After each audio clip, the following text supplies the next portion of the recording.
most of our DOT inspections, man, we're casually speaking to them. A lot of the drivers we've seen before, we know them and stuff. And if we can build that relationship, that's great. But our ultimate goal is to just make sure that you're in compliance with the regs. Welcome to Beyond the Bulldog, presented by Mack Trucks. I'm your host, Brian Wright. What you can expect from Beyond the Bulldog is to learn, enjoy, and participate from the comfort of your seat, whether on the road or off. You'll engage in topics and stories from people that work in the trucking industry. This is mile marker number 18. We host Master Trooper Scott Baker with the North Carolina State Highway Patrol. In this episode, you'll hear from the perspective of a law enforcement professional about driver safety, data from crash scene investigations, and preparation for DMV inspections. You're listening to Beyond the Bulldog, presented by Mack Trucks. Well, welcome to the podcast. Thank you. We are here with Master Trooper Scott Baker with the North Carolina State Highway Patrol. Yes, sir. Thanks for joining us today. Absolutely. Thank you for inviting me. So for our audience and listeners, would you properly introduce yourself and explain what you do? Yes, my name is Scott Baker. I'm the Traffic Safety Information Officer with the North Carolina Highway Patrol Commercial Vehicle Enforcement Section. So what I do is I specialize in going into different trucking companies, CDL schools, anybody who does heavy transportation, from ag extensions, electrical co-ops, anybody running a large truck down the road and stuff. I specialize in talking to drivers, administrators, anyone who has any type of question about traffic safety, the trends that we're seeing from DOT inspections and violations to the crash trends and causations and stuff, things to give safety information and awareness and training to drivers and anybody on the road, but specializing in talking to the commercial population as opposed to teens and non-commercial drivers.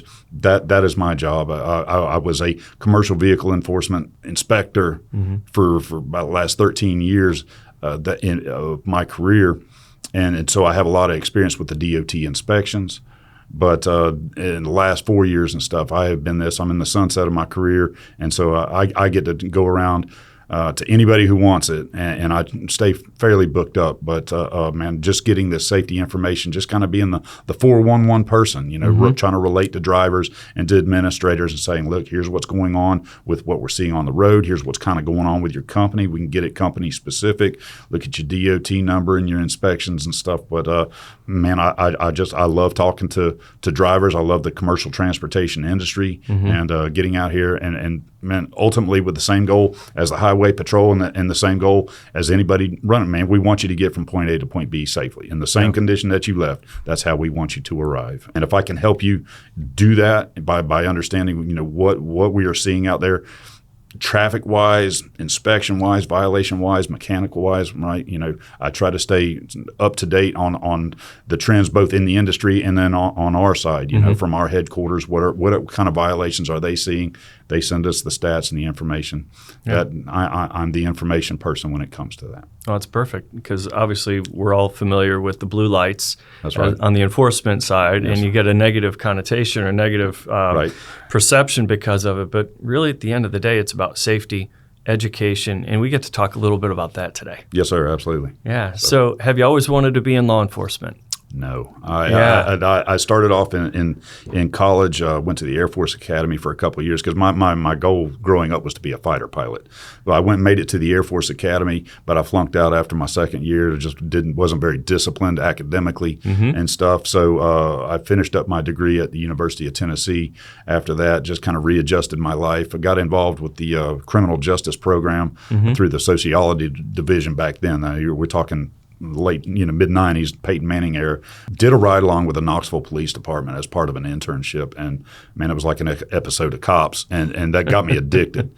And unfortunately, my father was a retired deputy sheriff, and he always swore to me growing up. He says, "If you become a cop, I'll kill you myself."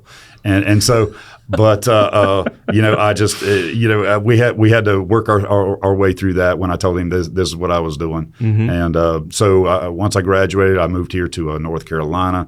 put myself through law enforcement training, got a job with a Wake Forest police to start with, got kind of bored there and stuff because that was way back before, when they were really pretty small town.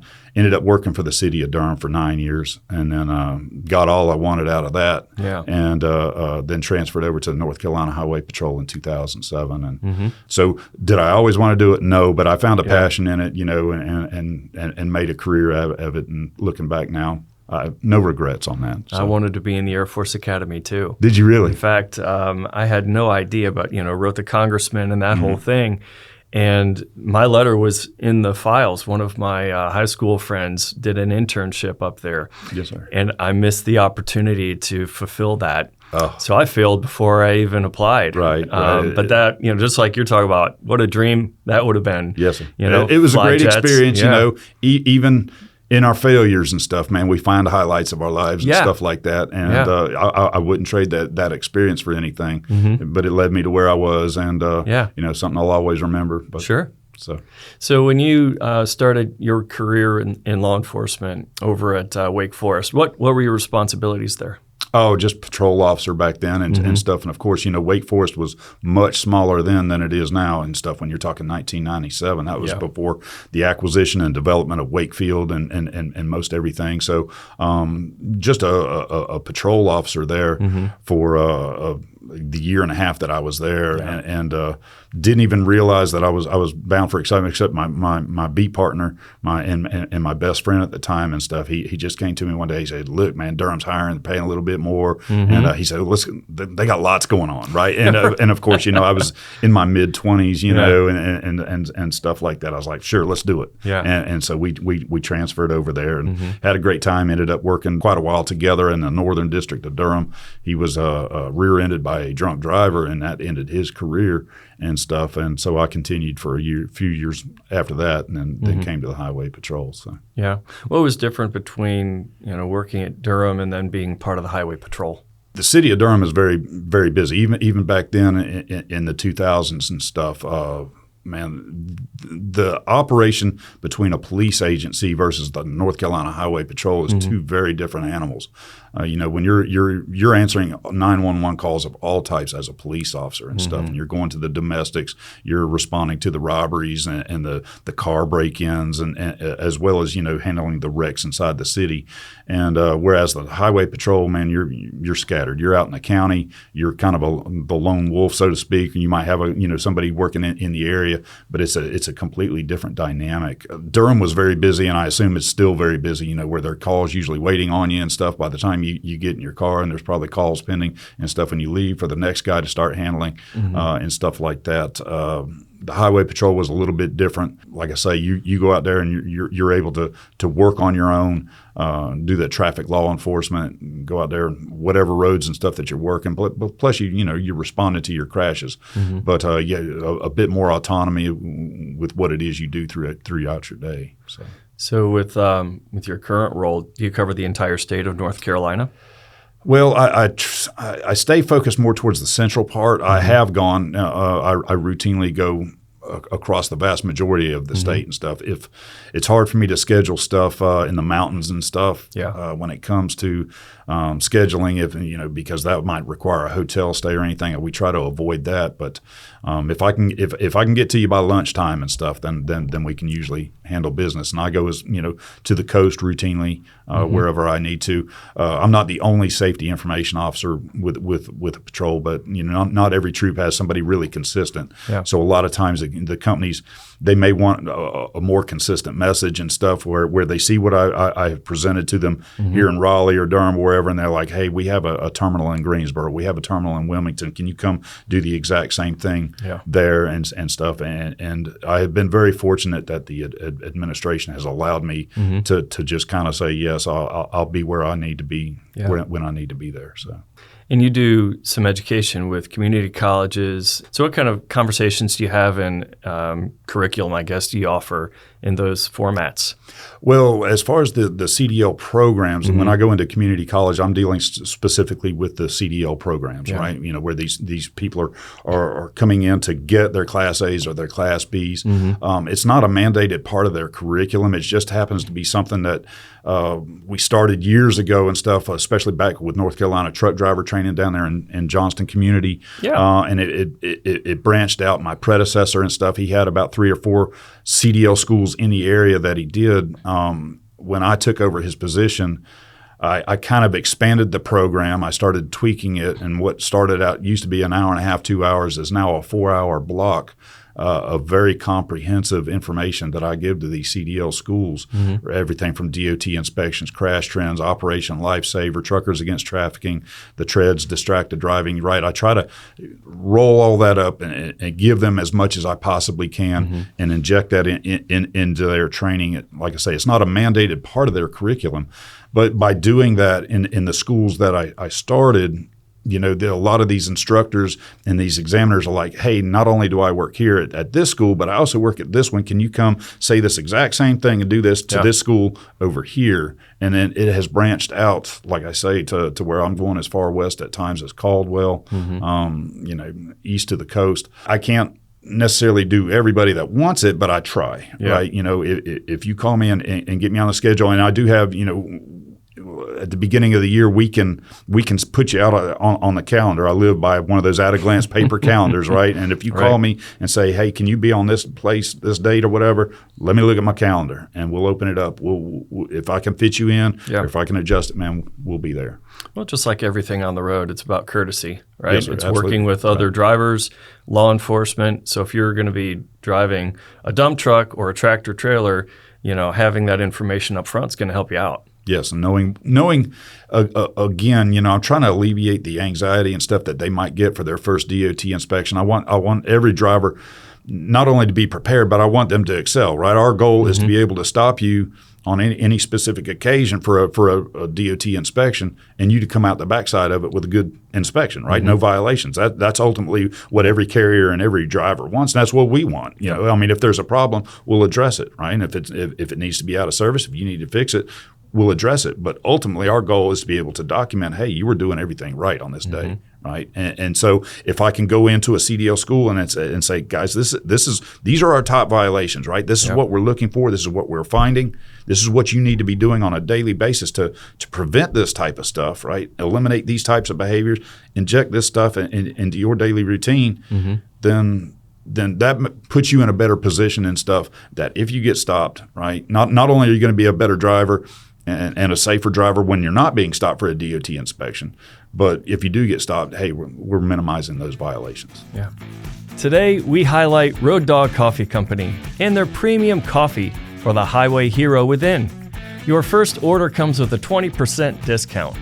You can select from many different coffees, from the blonde roast, named Women Truckers Love Coffee, to the popular medium roast, Long Haul, to their dark roast, Black Dog.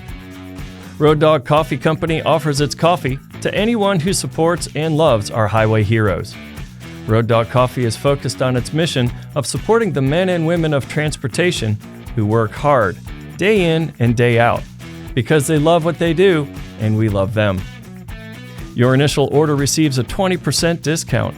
After that, use the code MACK15, no spaces, to receive a 15% discount on your additional purchases.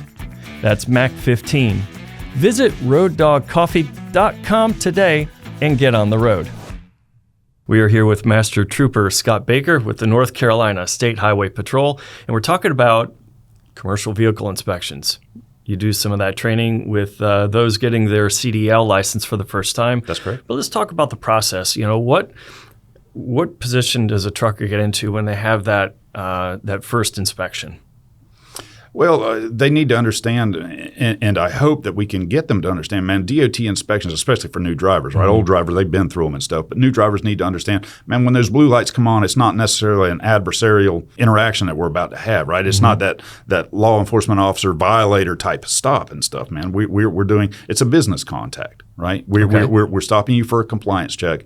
It's not necessarily going to end up in a negative consequence to affect your job and affect your insurance and affect you financially or anything like that. that, man, we're hoping that this can be a positive interaction. And for the most part, man, many of them are, right? You know, most of our DOT inspections, man, we're casually speaking to them. You know, a lot of the drivers we've seen before, we know them and stuff. And if we can build that relationship, that's great. Mm-hmm. But our ultimate goal is to just make sure that you're in compliance with the regs. So let's say they're driving, blue lights on, and here comes a trooper with a state highway patrol. What's the best way for a CDL driver to prepare? You know, that a lot of that mentality, especially, you know, with traffic stops in your passenger cars and stuff, that's always what you're trying to do, because you're trying to eliminate the anxiety, you know, the apprehension that the officer might have walking up into the unknown. It's not necessarily like that with commercial trucks and stuff. You know, the vast majority of commercial truckers, man, they're just trying to do their job. They don't necessarily have the intention to hurt us or anything like that. The biggest thing that I tell drivers and stuff, especially driving large vehicles, top-heavy vehicles, concrete mixers, you know, sheetrock, log trucks, take your time and put that truck somewhere safely, right? You know, do not stop in the travel lane. Don't just immediately hit the brakes and dive off onto a soft shoulder either, right? Put your flashers on if you need to. Usually we try to stop somebody in an area where we know instinctively, all right, this driver should be able to see, hey, there's a rest area up ahead, right? There's a way station coming up, or you know, an off ramp that we can pull off on, right? Don't just instinctively dive off, hit the shoulder, and put that truck someplace unsafe. We want you not only to be able to pull off the road safely, but be able to pull back onto the road when we're done with it and stuff. So you know, that's the first thing. Stay in the truck. That's always the best thing. You know, sometimes it can be a little alarming for us when somebody just wants to automatically jump out of the vehicle and come back to us and stuff. Let's stay in the truck. We'll be up there in just a second. It's a different dynamic. Again, you know, when we approach passenger cars, it really can be the unknown, and there's a much higher level of officer safety mindedness that officers have to have sometimes and stuff when we're dealing with commercial vehicles. You know, we still keep that in mind, right? The dangers that we don't hang up on the side of the truck, and you know, but I can't tactically approach a 60-foot length of a truck, right? I can't sneak up on you kind of the way that I do with a passenger car. So, man, we're going to walk up to your truck. We're you know, if you want to roll the window down, that's fine. Ultimately and stuff, I'm probably going to ask to open the door just so I can kind of not climb up and stand up on the step boards of your cab. Man, just find someplace safe. Take your time, pull over, and stay seated. I always tell drivers, look, leave your glasses on your face, leave your seatbelt on, stay in that condition that you were driving down the road. Let that inspector, that trooper, whatever, see you in full compliance, right? Don't take your seatbelt off. Don't take your glasses and set them off on the dash, right? Just stay seated right there. You can leave the engine running. Stay comfortable. We'll be up there and we'll begin the inspection in just a second. What goes on during the basic stop? Well, it depends on what level of inspection that we're doing. You know, there's three predominant levels of inspections that affect just about everybody out there, right? That's the level 3 driver inspection, where we are just looking at you as the driver sitting behind the wheel. Predominantly just your credentials, right? Are you allowed to be driving this truck that you're driving by your CDL, right? And your CDL has so much to it, the CDL, the med card, the DAC status, the restrictions, the endorsements and stuff, all that stuff combined into that little piece of plastic in your wallet, right? That's the cornerstone of a driver inspection and every other inspection subsequent to it, right? But the driver inspection is your hours of service. Are you buckled in? Are you impaired? You know, everything. I'm not looking at anything about the truck, just doing a driver. Very, very quick interactions for a lot of driver inspections and stuff.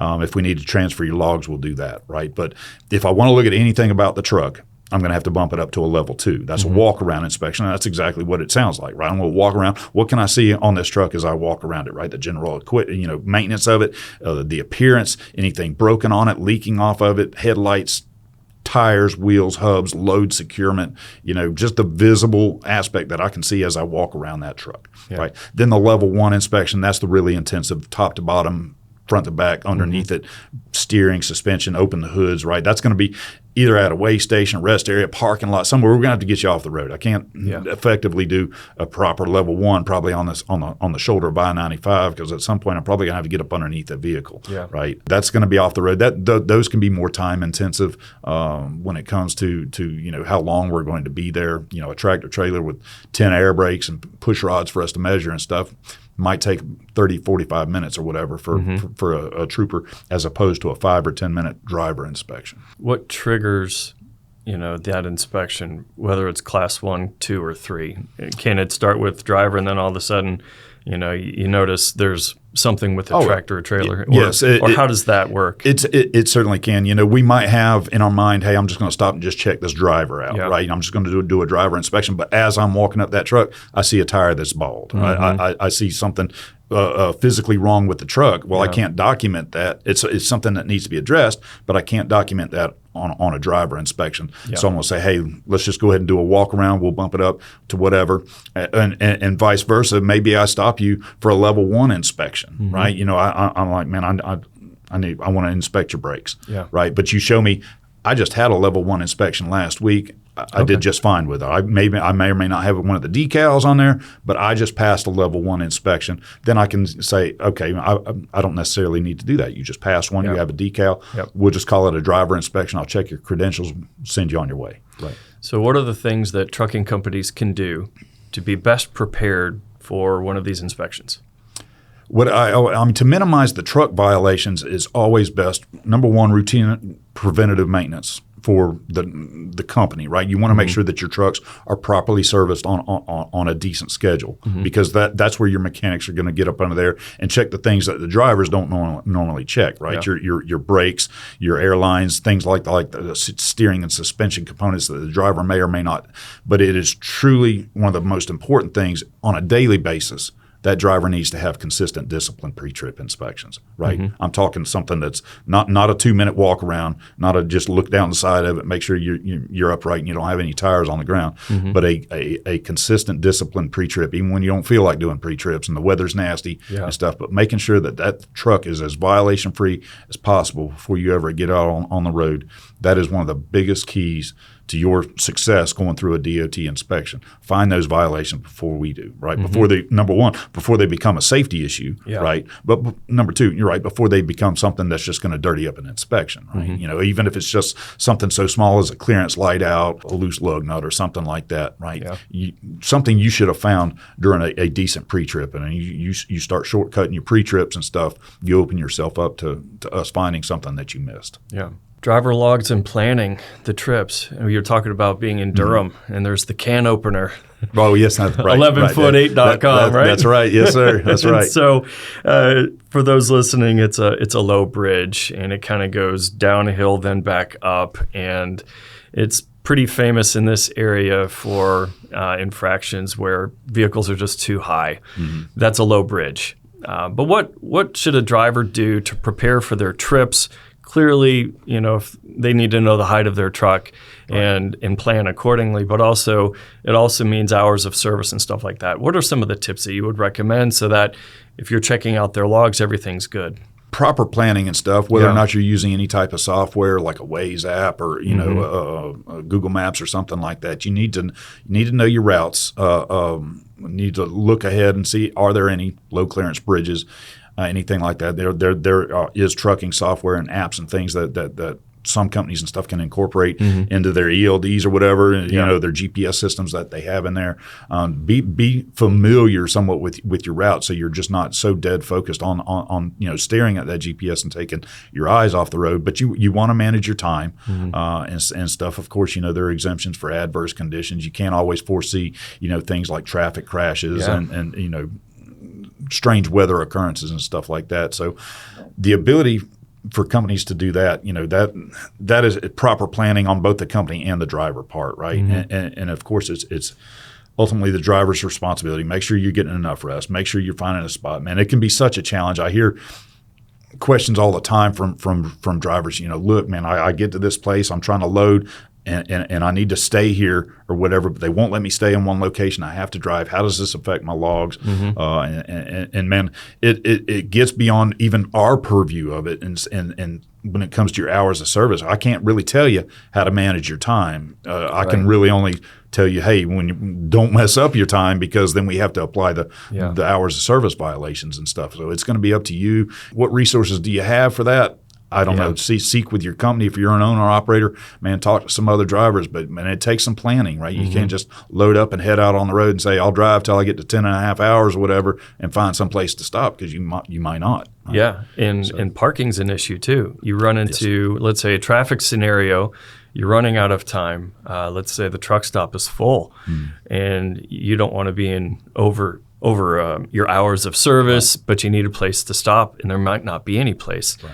What do they do in that type of scenario where they can minimize exposure? That's a tough one. That is a very tough one, and that's something that truckers have been dealing with, for legitimately, right, trying to do things legally and do things the right way. I don't want to drive past my 11 hours with it and stuff. Again, proper planning, and it's just the double-edged sword that trucking companies and carriers have to deal with. I need to maximize the ability that I can do in this day while staying within regulations and trying to prepare for the unknown, right? I want to get as much driving time and get as far down the road as I possibly can, just for fuel efficiency, for time, for financial reasons. But at the same time, man, I've got these regulations that I've got to deal with and I've got to stay in compliance with. So, man, you have to plan it. It's hard for me on this side to be able to do it because I don't plan your trip, right? And stuff like that. I don't have the experience in helping you plan your route and stuff. Man, all I can do is check your compliance of that. So that's a tough question for me to answer because you're talking something on the logistics side, on the carrier side. Yeah. You have some new technology as far as some cameras that can help keep drivers safe, right, as it relates. Would you explain a little bit about that and what things you're seeing? Sure. So the technology we're talking about is the AccuSensus camera systems that we have. That is an automated AI-based camera system and a portable, towable platform that we as the Highway Patrol, the Commercial Vehicle Enforcement Section, we can deploy on the sides of our roads, our interstates, and some of our major 4-lane U.S. routes, our high crash corridors, because those cameras right there are helping us get some enforcement that without them and then times prior to them we weren't able to do. And that is us looking specifically for distracted drivers, cell phones in the hands, as well as seatbelt usage in commercial motor vehicles. Yeah.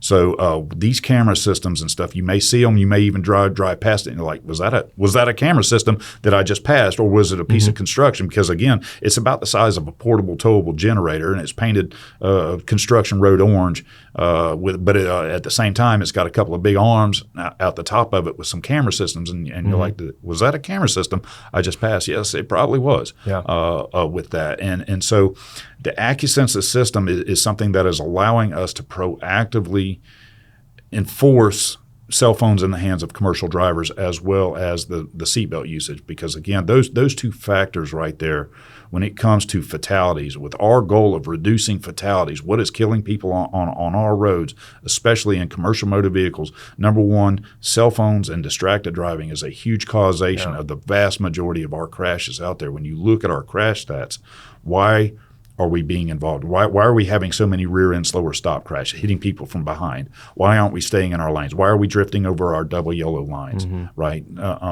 The vast majority of our stuff can be, when you get into root cause, can really go down to inattention, or we're not looking forward, right? We're looking down at something, looking sideways, whatever, but we're covering more ground than we realize as we're driving forward, right? Well, cell phones in the hands of commercial drivers is something that is extremely difficult for us to see and proactively enforce. If I wanted to go out here right now and just sit by the roadside and try to find a distracted truck driver and stuff, man, it is hard to do, right? I can see the driving behaviors if they're weaving outside their lanes, but for me to have concrete evidence of this, that's near impossible for me to see. Under the right angles, the right lighting or whatever, I might be able to see a seatbelt. But for the most part, man, if I ride up next to a truck and I'm in a Charger or a Tahoe or a patrol vehicle, and you're up here in this commercial motor vehicle, I can't look through my roof and see up there.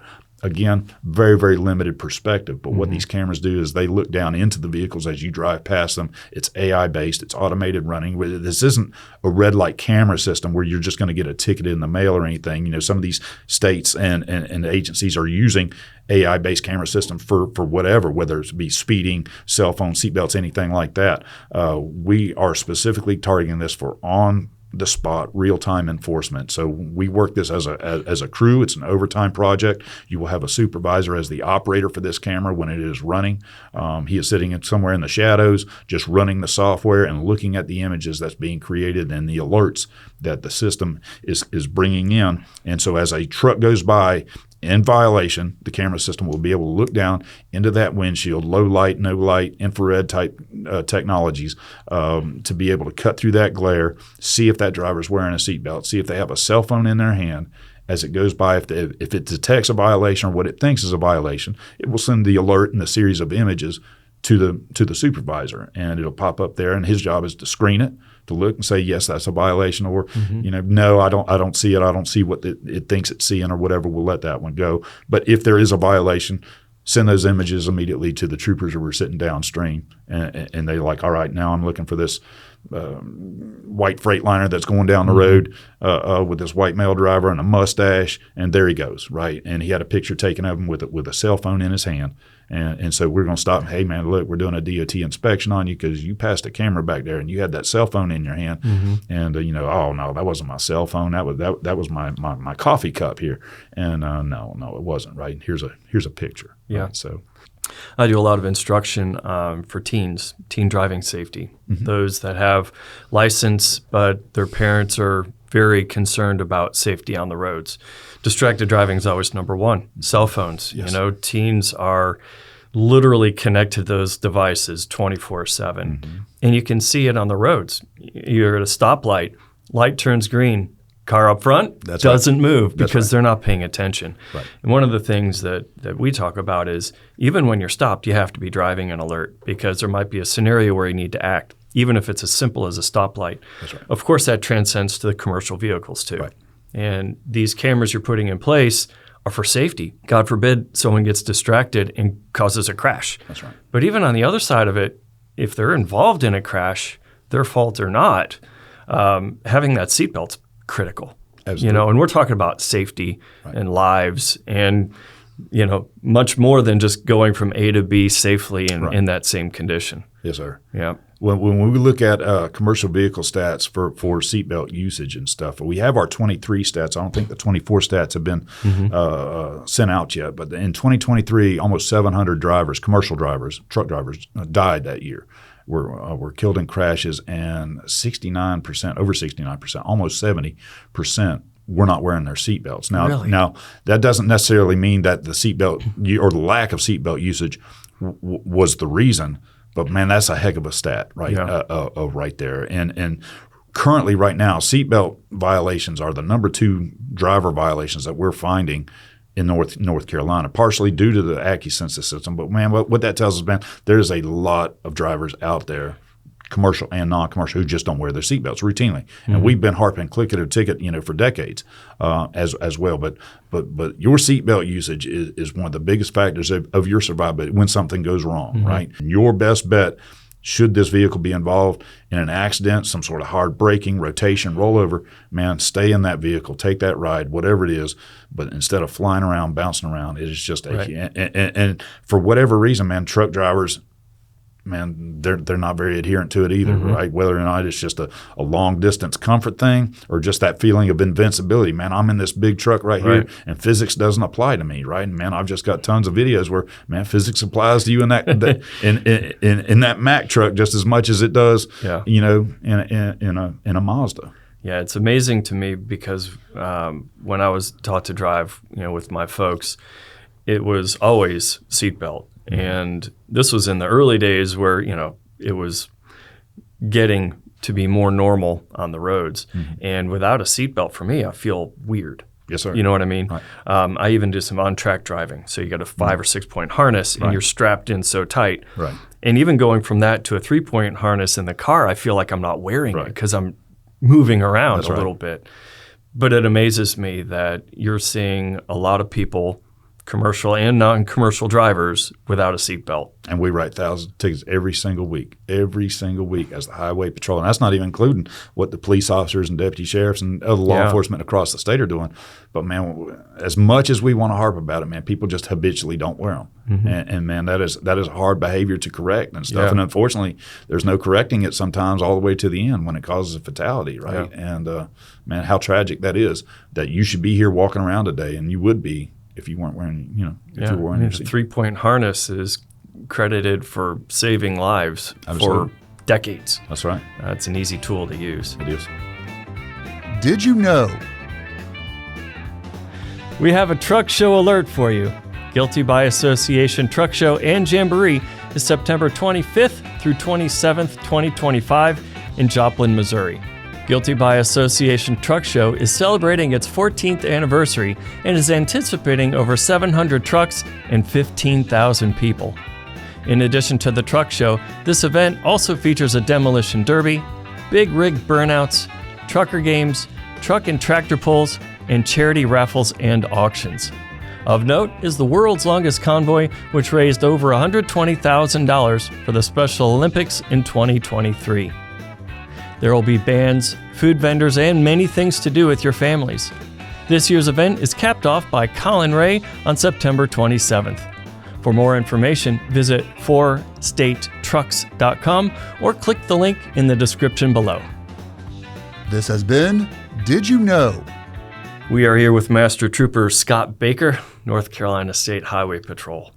Unfortunately, you get to deal with a lot of crashes on our highways and interstates, and wanted to talk with you a little about what you see, not in specific detail, but some trends that you're seeing with commercial drivers and trucks that might help those listening and viewing, A, be prepared, try to prevent the outcomes, and, learn from these lessons where something went wrong. So when we look at crashes, especially when involving commercial vehicles and passenger cars, right, the relationship between the two, when you look at crashes involving both, the vast majority when a commercial vehicle tangles up with a car is caused by the cars, right? Almost 75%, that's 3 out of 4 crashes involving trucks and cars is contributed to by the car.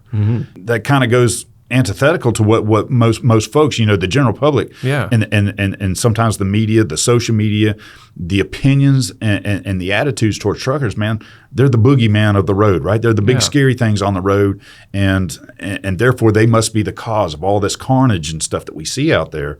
And for the vast majority, that's not the case, right? Interesting. And stuff. It is the passenger cars, and which is why, when I go into these schools, man, I'm stressing defensive driving. To absolutely, whether or not it's the Smith system or JJK, whatever curriculum your school is using, you need to pay attention to it, but you got to be a defensive driver. As passenger cars, man, look, I would stress to them, understand what it takes for these drivers and stuff to operate these big vehicles, 75, 80,000 pounds, even more for your big loads and stuff like that, man. They need more room. They need more distance.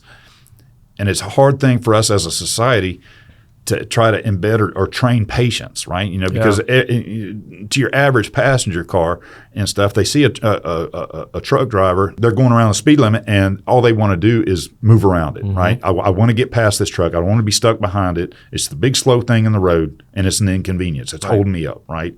And yet your behavior, when you look at what that truck driver is going through, they've got a great following distance, but you just see that as some nice open real estate for you to pull that Subaru into and stuff. And now that 10 car lengths of following distance he had is now down to 2 because you pulled in front of him. So, man, he's got to go even slower and try to regain that. Now again, I'm not putting all the fault on the passenger cars, certainly not. But there's a huge disconnect there between how we drive in passenger cars and people who aren't familiar with trucks as to what trucks and the drivers are trying to do to get that vehicle down the road. Yeah, there's certainly a lot of videos out there of people trying to brake check a semi. Yes, and intentionally sometimes, yes. Right, and they don't understand that inertia. Right. When you have 80,000 pounds, you don't just stop as quickly as let's call it a 2-ton passenger vehicle. That's correct. So, how much is speed a big factor? You've already mentioned that the majority of the crashes you see involving passenger vehicles and commercial, the majority are related or at fault of the passenger side. What other things can truckers do habitually that will help them in these types of scenarios? The 3 biggest keys, I think, for you: keep the phone out of your hand, wear your seatbelt, do a good proper pre-trip. That's a good start right there, right? But as far as what you're trying to do on the road, understand these people are going to cut you off. They're not always courteous of you, and everybody's in a hurry, right? They're in their personal bubble. They're in a hurry, and you're in their way. You have to be aware of that and just drive with the due caution and the utmost of patience as a commercial driver with that. Excellent tip. What other things would you like to cover today? in our conversation. This has been great. Man, if I can just talk about the devil in the vehicle that's in these electronic devices, right? That is just, when you look at our driving behaviors and the root causes of it and stuff, man, we're just, as a society, it doesn't matter who we are anymore, how old we are, what demographic we fall under, man. Distractions are almost universal these days. Yeah. And so much of our driving behaviors and the crashes that we see out there and stuff, because you're distracted driving so closely mimics impaired driving in so many facets and stuff. When you see somebody going down the road and they can't maintain their speed, they can't maintain their lane. 20 years ago and stuff, you'd get behind that driver and they'd be all over the road. And you're like, man, I got a drunk, right? You go up there and you got the smell of alcohol and the red glassy eyes. He's drunk, right? Yep. But nowadays, man, you just ease up on there and it's somebody just on their phone. They're straddling the line exactly, so that they can track it while they're on their phone. And you're in two lanes. It's not that everybody is distracted. It's just that everybody's vulnerable. Yeah. Because this thing right here is in 99% of all of our roads out there, right? Or all of our vehicles. Yeah. It is hard to find somebody who doesn't have a smartphone anymore, right? iPhones came out in 2007. That'll kind of make you feel old as it is, right? 2007 iPhones, 2008 Androids, and about 2009 is when those two companies were going neck and neck, transforming the market from the old Nextels and Motorola's and stuff into the smartphone that we have now, right? Yeah. Everybody has it. But you look at our society, man, our average age for people getting cell phones now is middle school, 10 years old, because they've had tablets since they were 2. By the time they get in driver's ed, they're already hooked, man. I've got 2 teenage daughters, right, at home, man. I know that connectivity that they have. Yeah. But even for us in their 20s, 30s, 40s and stuff, you've had smartphones for the vast majority of your young career. So much of who you are and what you do comes at you through that device, through the rest of your day. And there's not a single thing that we possess that we touch more times a day usually than our cell phones. That is just who we are. That's the last thing we touch at night, the first thing we touch in the morning. It goes with us. It stays with us. And it is a devil of an addiction for us to deal with, not just truck drivers, not just passenger cars. Law enforcement, first responders, we deal with that, right? Bus drivers, motor coach drivers, right? School bus drivers, things, man. Everybody out there has one of these devices, and so much of their life is hidden behind that thumbprint. And, man, that becomes a truly difficult psychological addiction for us to not. This is the one time in my life I'm not supposed to touch with this, right? Either when I'm operating a chainsaw or I'm driving a vehicle, right? I'm not supposed to be on my phone, right? Because any other time in my life, I can pull my phone out and I can look at it. And that's a huge thing, the importance of driving versus the importance of paying attention to the phone. Exactly. And even just the ring is enough to take your eyes off the road. It is. Because you want to know what that was. Who was that? What is it? Is it important? Right. But when we're dealing with traffic, you have 1 second in that instance to make the input to potentially escape a crash. Right. And if you're looking down, by the time you look up, you've eliminated the majority of that. And that's not even talking about texting, where you're 100% distracted and you're really not paying attention. Right. That ranking of what's important. I used to tell my kids, okay, if you're driving, you've got a hot cup of coffee. You're taking a sip of that coffee, one hand on the wheel, and you need to act. Are you willing to pour the hot coffee on your lap to take control of the wheel to avoid the crash? Right. Yeah. Well, now you've got hot. That's a crazy example, but it's the same kind of thing. Yeah, you're limiting your ability to drive. Exactly right. You're limiting your faculties, your awareness, and compromising your inputs. Yeah. And when it comes to the cell phones, it's even worse. Yeah.